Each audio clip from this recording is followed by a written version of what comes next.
Et avant de commencer, je vais prier, je vais demander au Seigneur son aide et son soutien.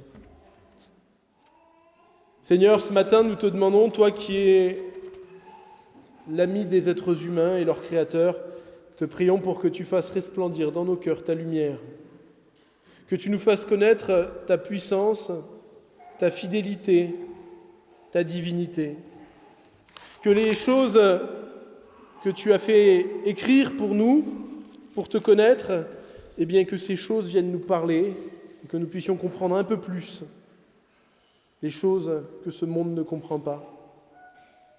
C'est ce que nous te demandons. Viens par ton Esprit Saint et illumine-nous maintenant et pour toujours et dans les siècles des siècles. Amen. Alors, ça fait quelques dimanches maintenant que nous suivons ensemble le livre de l'Exode. Ce livre de l'Exode raconte comment les Hébreux qui étaient installés en Égypte ont été asservis, sont devenus des esclaves, et comment est-ce que Dieu les a secourus et les a délivrés. Et la dernière fois, nous avions vu le dialogue qu'il y avait eu entre Moïse et Dieu. Dieu s'était révélé à lui avait donné un nom, et il l'avait envoyé pour délivrer son peuple, les Hébreux. Il lui avait dit, tu verras, le Pharaon va s'endurcir, mais ton peuple, les Hébreux, seront délivrés. Je vous amènerai vers un nouveau pays, un pays où vous vivrez en paix. Et nous lisons la suite. Nous sommes au chapitre 4, nous allons lire le chapitre 4, le chapitre 5 en intégralité et un verset du chapitre 6. Exode, chapitre 4, nous allons lire. Moïse est rentré en Égypte. Sur le chemin, il y a Aaron qui est venu le trouver et ils ont cette discussion. Moïse informa Aaron, donc son frère, de toutes les paroles de l'Éternel, celui qui l'avait envoyé, et de tous les signes ou miracles qu'il lui avait ordonné d'accomplir. Moïse et Aaron poursuivirent leur chemin et rassemblèrent tous les anciens, c'est-à-dire les responsables des Hébreux ou des Israélites. Aaron rapporta toutes les paroles que l'Éternel avait dites à Moïse et accomplit les signes ou les miracles sous les yeux du peuple. Le peuple crut, ils apprirent que l'Éternel s'occupait des Israélites et qu'il avait vu leur souffrance, et ils se prosternèrent et adorèrent. Ensuite, au chapitre 5, Moïse et Aaron allèrent ensuite annoncer au Pharaon. Voici ce que dit l'Éternel, le Dieu d'Israël. Laisse partir mon peuple pour qu'il célèbre une fête en mon honneur dans le désert. Le Pharaon répondit, qui est l'Éternel pour que j'obéisse à ses ordres en laissant partir le peuple d'Israël? Je ne connais pas l'Éternel et je ne laisserai pas partir Israël. Alors Moïse et Aaron répondirent, le Dieu des Hébreux s'est présenté à nous. Permets-nous de faire 3 journées de marche dans le désert pour offrir des sacrifices à l'Éternel notre Dieu, afin qu'il ne nous frappe pas de la peste ou de l'épée. Le roi d'Égypte leur dit, Moïse et Aaron, pourquoi détournez-vous le peuple de son travail? Retournez à vos corvées. Le Pharaon ajouta, ce peuple est maintenant nombreux dans le pays, et vous lui feriez interrompre ses corvées? Le jour même, le Pharaon donna aux inspecteurs et aux commissaires du peuple l'ordre suivant. Vous ne donnerez plus, comme avant, de la paille au peuple pour fabriquer des briques. Ils iront eux-mêmes ramasser de la paille. Vous leur imposerez néanmoins la même quantité de briques qu'ils faisaient auparavant. Vous n'en supprimerez rien.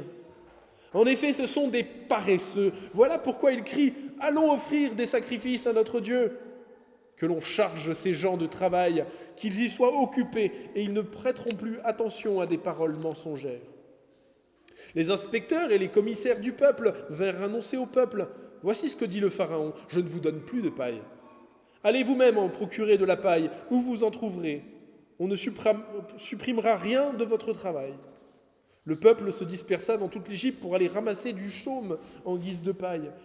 Et les inspecteurs insistaient, « Terminez votre tâche, chaque jour la tâche journalière, comme autrefois quand il y avait de la paille. » On frappa et battit même les commissaires des Israélites établis sur eux par les inspecteurs du Pharaon.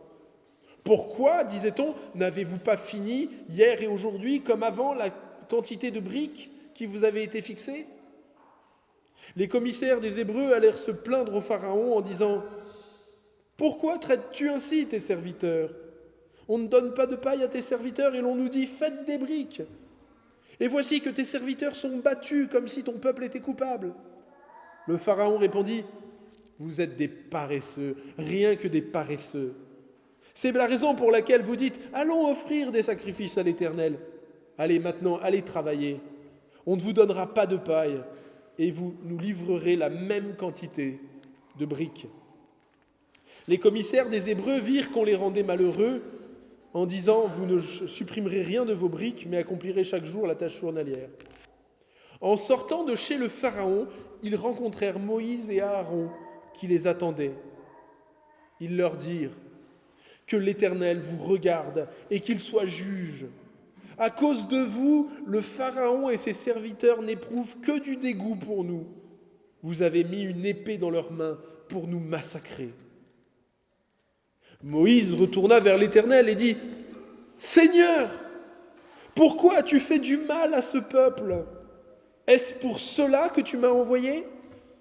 Depuis que je suis allé trouver le Pharaon pour parler en ton nom, il fait du mal à ce peuple, et tu n'as pas du tout délivré ton peuple. » Mais l'Éternel, nous sommes au chapitre 6, mais l'Éternel dit à Moïse, « Tu vas voir maintenant ce que je ferai au Pharaon. Une main puissante le forcera à les laisser partir. Une main puissante le forcera à les chasser de son pays. » Voilà, jusque-là, les lectures de la parole de Dieu. C'était un gros morceau qu'on a lu ensemble.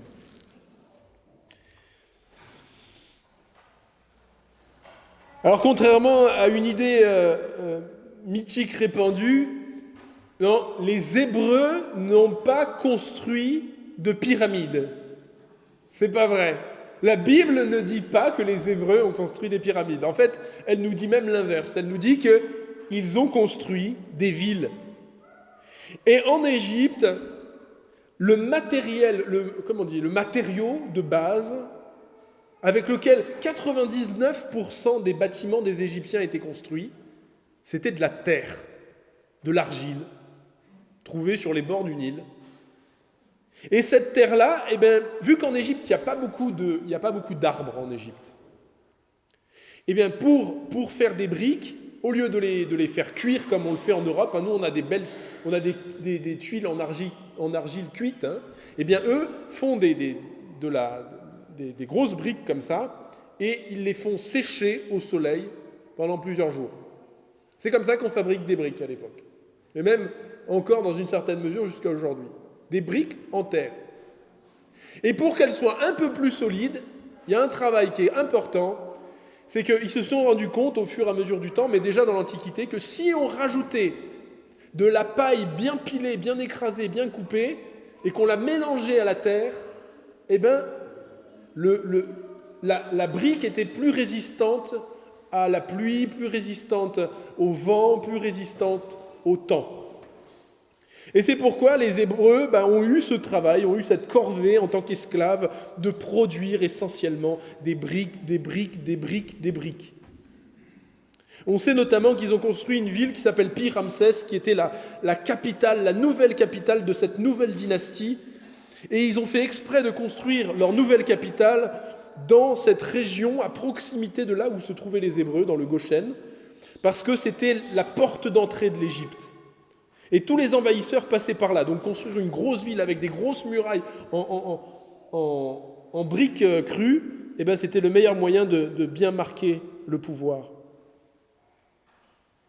Et tout ce qu'on sait ici, tout ce que la Bible nous dit de la société égyptienne, c'est des éléments qu'on découvre et qui sont corroborés. La société égyptienne, on l'avait vu dans une prédication avant avec les sages-femmes, est très stratifiée.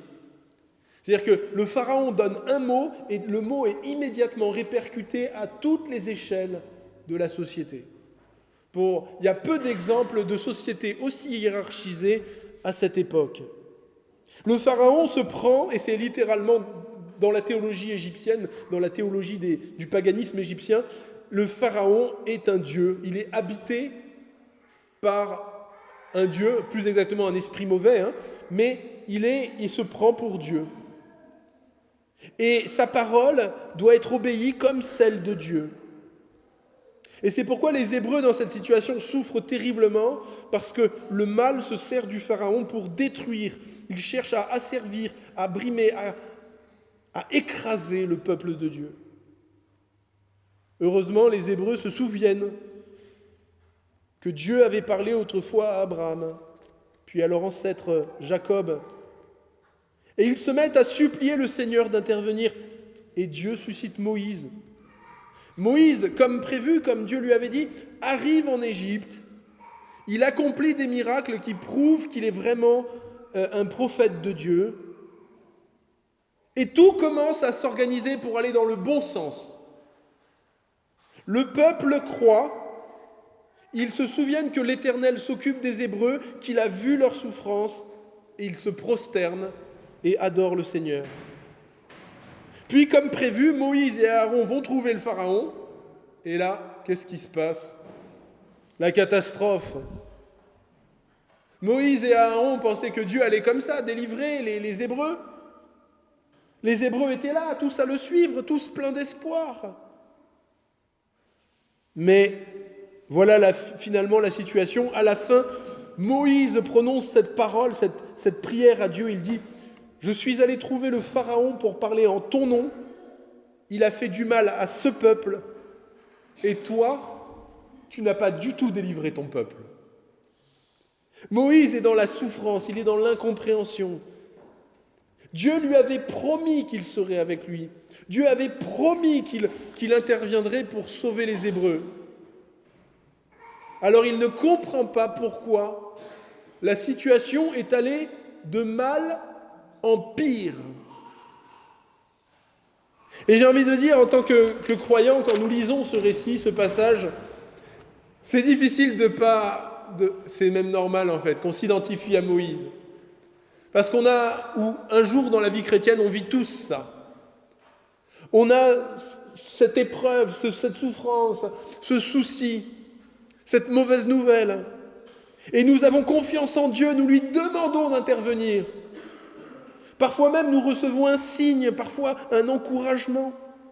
Mais la situation pour laquelle nous avons tant prié, tant espéré, cette situation se dégrade devant nos yeux.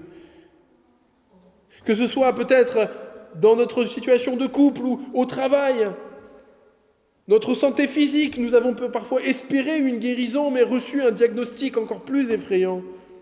Peut-être était-ce une lutte avec un péché. Mais toujours est-il qu'à la fin, nous obtenons cette situation que nous voyons Moïse dans le découragement. Et notre foi en Dieu est franchement, pour le dire, rudement mise à l'épreuve. Dans ces moments-là, on fait comme Moïse. Pourquoi me fais-tu du mal? Pourquoi fais-tu du mal à ce peuple? Est-ce que tu es absent? Est-ce que tu es devenu mon ennemi? Et c'est là où nous avons peut-être un avantage sur Moïse, c'est que nous avons la suite du livre. Nous voyons tout ça avec 3000 ans et quelques de recul. Mais nous n'avons pas ce recul lorsqu'il s'agit de nos épreuves et de nos soucis. Oui, le livre de l'Exode ne se finit pas ici. Nous savons qu'à la fin, Dieu délivre vraiment les Hébreux. Nous savons que le Pharaon sera forcé de libérer le peuple. Mais lorsque le malheur frappe à la porte de notre vie, lorsque l'épreuve se place sur notre chemin, nous avons du mal à fixer les yeux au loin. Et nous interprétons d'ailleurs, comme Moïse le fait, à tort, toutes ces choses, toutes ces épreuves, comme peut-être des signes que Dieu s'est détourné de nous ou qu'il nous veut du mal. Cela, c'est un élément de la vie chrétienne qui est incontournable. On ne peut pas vivre dans ce monde sans, à un moment ou un autre, avoir ce qu'on appelle un combat spirituel. Vivre un moment de crise dans notre foi. Nous sommes mis à l'épreuve. Dieu, où es-tu? M'as-tu abandonné? C'est comme si nous sommes... Crise, c'est un mot grec qui veut dire jugement ou concours. C'est le moment où il s'agit vraiment de choisir son camp. C'est comme une épée qui coupe, qui sépare. Dans quel camp allons-nous tomber? Où allons-nous nous positionner dans l'épreuve? Allons-nous continuer dans l'épreuve à croire en Dieu, à obéir, à faire ce qui est bien, même dans le doute et dans l'incompréhension? Comme par exemple l'a fait Job, Job le juste, cet homme qui avait perdu sa famille, ses enfants, mais qui malgré tout s'est confié en Dieu? Où va-t-on tourner les talons, maudire Dieu, parce que dans un court laps de temps, il ne nous a pas immédiatement apporté la protection, la santé ou la bénédiction qu'il semblait nous promettre? Oui, le peuple hébreu est placé dans la position du combat spirituel. Il vit un temps d'épreuve, et pourtant, même dans cette épreuve, Dieu est là, il sait, il est présent. Et c'est même au travers de cette épreuve, c'est peut-être le plus étonnant, au travers même de cette épreuve que Dieu prépare le salut final de son peuple. Parce que Dieu en permet d'avancer doucement, progressivement, d'une manière qui fait que le Pharaon va, dans sa pleine liberté, endurcir son cœur. Et que les croyants, petit à petit, au travers de cette marche, eux, vont en tout cas apprendre à faire de plus en plus confiance à Dieu. Ce sera donc, pour le Pharaon comme pour le peuple hébreu, l'occasion de voir Dieu manifester sa puissance et sa justice, et d'exercer ses fidèles à la patience et à l'école de la confiance. Et dans le Nouveau Testament, la situation n'a pas changé. L'apôtre Paul écrit aux Philippiens, à l'église qui est à Philippe, une petite ville en Grèce. Il écrit la persécution, il y a des chrétiens qui souffrent, il dit la persécution est pour vous une preuve de salut. Mais pour ceux qui vous font du mal, c'est une preuve de perdition. Mais vous, il vous a été fait la grâce de croire en Christ, mais aussi de souffrir pour lui.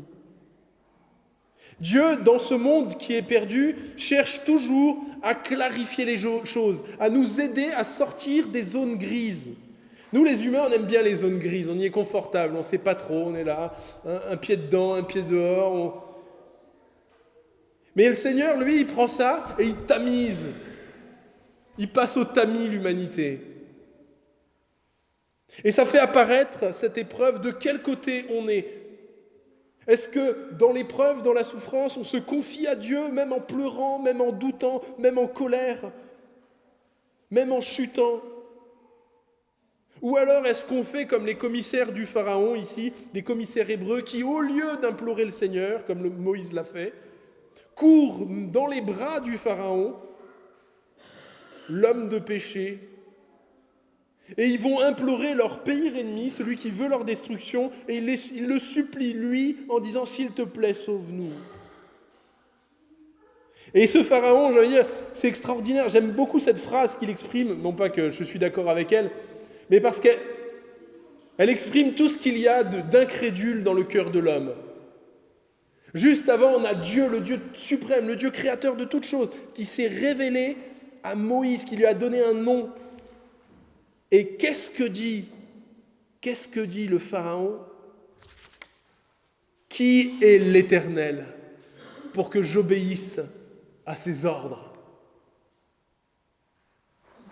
C'est C'est la phrase, c'est le slogan. Vous savez, McDonald's, c'est « venez comme vous êtes ». Le péché, c'est ça. Qui est l'Éternel pour que j'obéisse à ses ordres? Et on a tous une petite part de Pharaon là. Hein. Mais qui est l'Éternel pour que j'obéisse à ses ordres? Pour que j'aime mon frère, ma sœur, pour que je ne fasse pas ci, que je ne regarde pas ça, pour que ceci, cela. Et c'est le slogan de toute l'incrédulité, de toute l'hypocrisie, de tout le scepticisme. Et depuis la nuit des temps. Et c'est aussi, malheureusement, il faut le dire, un slogan courant dans notre génération. Cette image des Hébreux qui courent à Pharaon, je trouve qu'elle m'évoque aussi, je crois, l'idée que la Bible nous dit que nous sommes esclaves, non pas du Pharaon, ça c'est déjà ça. Et quoi qu'on puisse se plaindre parfois du gouvernement, on est français, on le fait souvent, on ne peut pas non plus dire qu'on est sous un esclavage du même titre. Hein. Mais la Bible dit nous sommes esclaves du péché. Et ça, c'est un esclavage qui existe. Et Dieu nous appelle de la même manière à la guérison. Il prévoit une porte de sortie, il prévoit une solution. Et le péché dans le monde, le péché des autres nous fait du mal, notre péché nous fait du mal à nous-mêmes. Et souvent, quelle est la façon habituelle de gérer les souffrances, les choses qui ne vont pas dans notre vie? Eh bien, je vais vous le dire, une des façons les plus courantes, c'est de courir se réfugier, non pas en Dieu, mais dans le péché. Ainsi, parfois, les gens qui ont souffert dans un environnement toxique, ayant une faille ou une blessure narcissique, au lieu de l'exposer, de la mettre devant Dieu, eh bien, reproduisent aux autres ce qu'ils ont enduré, de manière à comme satisfaire ce trou qu'ils ont en eux. De même, ceux qui souffrent le stress, au lieu de chercher le refuge et le réconfort en Dieu, s'adonnent parfois à toutes sortes d'esclavage et d'addiction. De même, celui à qui l'on a fait un mal ou un tort se met à le faire à autrui, à plus bas. Combien d'humains répondent au vol par le vol, à la vengeance par la vengeance, à l'immoralité sexuelle par l'immoralité sexuelle, à la méchanceté par la méchanceté, à la tromperie par la tromperie. Mais de même que Jésus nous a dit que Satan ne délivre jamais de Satan, le péché ne peut jamais guérir les conséquences du péché. Non, il faut se tourner vers le seul qui le peut, le seul qui peut guérir nos vies, le seul qui peut nous réparer, le seul qui peut nous consoler, le seul qui peut nous purifier. Et celui-là, c'est notre Créateur. Alors ce matin, nous posons cette question, mais pourquoi Dieu agit-il de cette manière? Pourquoi Dieu n'a pas fait une victoire éclatante, rapide, immédiate pour les Hébreux? Ça aurait été tellement plus simple. Moïse et Aaron arrivent, Dieu nous a parlé, s'il te plaît, laisse-nous partir. D'accord, ok, ça marche. Ça aurait été plus simple. Pourquoi? Parce que le but de Dieu, c'est notre foi. Et la foi commence. La foi commence quand nous faisons confiance à Dieu, alors même qu'il ne paraît pas répondre. C'est ça le critère déterminant de la foi. Quand Dieu veut que son peuple, ses enfants, ceux qui lui appartiennent, apprennent à lui faire confiance, même dans une situation où leurs yeux ne leur donnent pas de raison de croire.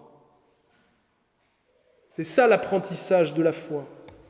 Et c'est pour ça que Dieu, dans nos vies, comme nous laisse les mêmes obstacles, les mêmes souffrances, les mêmes difficultés que tous les autres humains dans ce monde. Car son objectif, c'est de nous faire perfectionner et de nous faire maturer notre foi. Et l'apôtre Paul écrit en 2 Corinthiens au chapitre 5 et 4, il dit « Nos souffrances et nos afflictions, c'est-à-dire les épreuves, produisent en nous, au-delà de toute mesure, un poids éternel de gloire. Parce que nous regardons ou parce que nous apprenons à regarder, non pas aux choses visibles, mais à celles qui sont invisibles. Car nous marchons alors non par la vue, mais par la foi. Et si Dieu donnait ici, maintenant, tout de suite, la réalisation de toutes les immenses promesses qu'il a fait dans la Bible, et qu'on pourrait voir de nos yeux immédiatement, ça ne serait plus l'ère de la foi, ce serait la fin du monde. D'ailleurs, c'est ce qui va se produire à la fin du monde. Il y aura plus, on ne pourra plus croire. Les gens ne pourront pas dire « Ah, je crois, ça y est, je vois Jésus arriver avec tous ses anges. » Non, il n'y a pas la foi, en fait. C'est plus la foi. C'est trop tard. Mais la foi, c'est la ferme assurance des choses qu'on espère, la démonstration des choses qu'on ne voit pas. Et Dieu a voulu sauver les hommes par la foi. De la même manière que Adam et Ève ont chuté et sont tombés du monde dans lequel ils étaient parce qu'ils ont manqué de confiance à Dieu, Dieu veut que nous qui sommes dans ce monde perdu, en ayant confiance à Dieu, nous puissions regagner de là où nous venions. Et la Bible dit, sans la foi, il est impossible d'être agréable à Dieu, car il faut que celui qui s'approche de Dieu croie que Dieu existe et qu'il rémunère ceux qui le cherchent. La Bible nous dit, c'est par la grâce que vous êtes sauvés, par le moyen de la foi. Ça ne vient pas de vous, c'est un don de Dieu. Et Dieu sait que notre foi ne peut pas être dans le vide. On ne peut pas avoir foi en la foi. On doit croire en quelqu'un, en quelque chose. Si Dieu a prévu la foi comme un médicament, un antidote pour revenir à Dieu, il nous a donné cet objet auquel s'accrocher, qui est la personne du Christ. À chaque fois, Dieu nous donne des promesses, une parole de Dieu. Ici, c'est ce qu'il a fait avec Moïse. Il leur a dit, je te promets d'être avec toi et je promets au peuple que je vais les délivrer. Qui croira cela? Moïse, vas-tu croire que même quand les choses ne semblent pas aller dans le sens que je t'ai dit, est-ce que tu continues à croire? Et toi, peuple hébreu, est-ce que même lorsque la guérison et la délivrance tardent, est-ce que tu continues à croire que je suis ton Dieu et que je suis celui qui va te sauver et te délivrer de l'esclavage? Et à nous aussi, Dieu nous a fait un nombre incroyable de promesses. Et la principale, c'est celle-ci, c'est celle que Jésus a dit. Jésus a dit, Jean au chapitre 11, « Je suis la résurrection et la vie. Celui qui croit en moi vivra, quand même il serait mort. Et quiconque vit et croit en moi ne mourra jamais. Crois-tu cela ?» Et ça m'arrive des fois en discutant avec des gens bien intentionnés qui me disent « Moi je ne peux pas croire. Je ne peux pas croire parce que j'ai vu mon grand-père, ma grand-mère qui étaient des chrétiens, qui aimaient Dieu, et ils sont morts. Ils n'ont pas été ressuscités, ils sont morts, ils sont là, je peux trouver leur... Ils sont au cimetière là-bas. Ils sont morts. Pourtant Dieu a promis qu'il allait les ressusciter. Ils sont morts. Des fois j'entends dire, j'ai prié, j'ai demandé à Dieu la guérison, mais il ne me l'a pas donnée. Alors j'ai perdu la foi. Mais la vraie foi, la foi dont Dieu parle dans la Bible, c'est cette foi qui nous permet de posséder déjà en espérance dans les réalités spirituelles, ce que pourtant nous ne possédons pas réellement dans le monde matériel. Ainsi, nous, chrétiens, nous sommes immortels déjà à cette heure-ci, comme Jésus nous l'affirme, alors même que nous sommes mortels.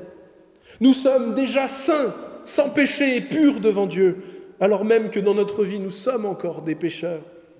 Nous sommes continuellement, toujours, à chaque instant et à chaque minute, avec Jésus, alors même que nos yeux ne le voient pas et que nos mains ne le touchent pas encore.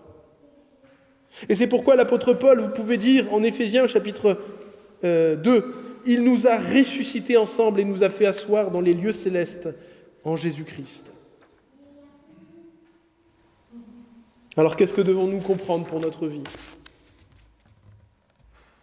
C'est que la vie chrétienne, la vie en fait que Dieu attend sur cette terre, c'est pas une route toute droite, qui est courte. La vie sur cette terre avec Dieu, cette marche avec Dieu, c'est quand même une longue attente. Et c'était d'ailleurs la parabole que Jésus avait donnée avec les vierges sages et les vierges folles. L'attente est longue. Dieu nous a fait des promesses et nous attendons qu'il les réalise. Et Hébreux, dans la lettre aux Hébreux, l'auteur écrit « C'est dans la foi que tous les ancêtres sont morts, sans avoir obtenu les choses promises. Mais ils les ont vus et salués de loin et ont reconnu qu'ils étaient étrangers sur la terre. » Dieu a donc fait les choses dans ce monde de sorte qu'il y ait suffisamment de lumière pour que ceux qui veulent croire le fassent, et qu'il y ait aussi suffisamment d'ombre pour que, à la manière du Pharaon, que ceux qui ne veulent pas croire voient leur cœur s'endurcir et ne croient pas. Alors, pour conclure, je vous dis, c'est le Seigneur, je crois, qui nous le dit vraiment ce matin, ne perdez pas courage quand les choses s'empirent.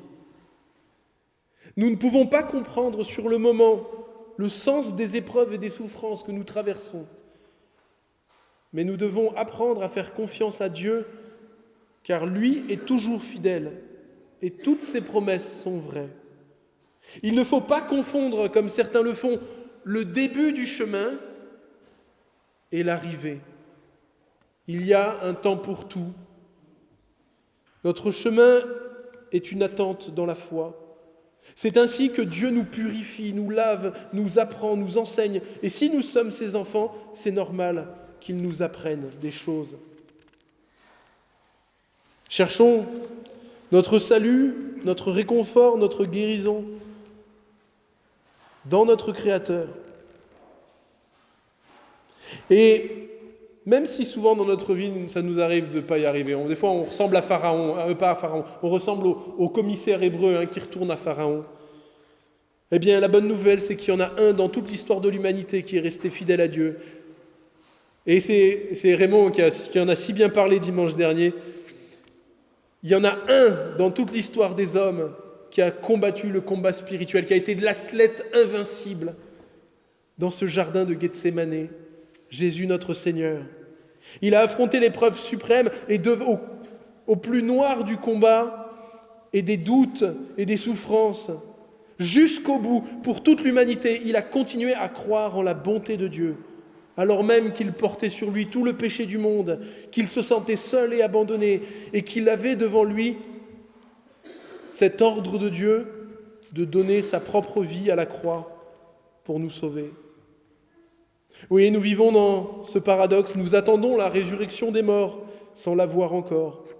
Nous attendons le retour de Jésus avec impatience, sans le toucher. Et nous croyons de tout notre cœur aux promesses de Dieu. Nous voulons apprendre la confiance. Et si pour cela Dieu nous fait traverser des épreuves, eh bien que cela nous serve à miser complètement notre vie entière sur la parole de Dieu. Jésus a dit, et je termine juste avec ce verset, « Je vous ai dit ces choses afin que vous ayez la paix en moi. Vous aurez des épreuves et des souffrances dans le monde, mais prenez courage, j'ai vaincu le monde. » Amen.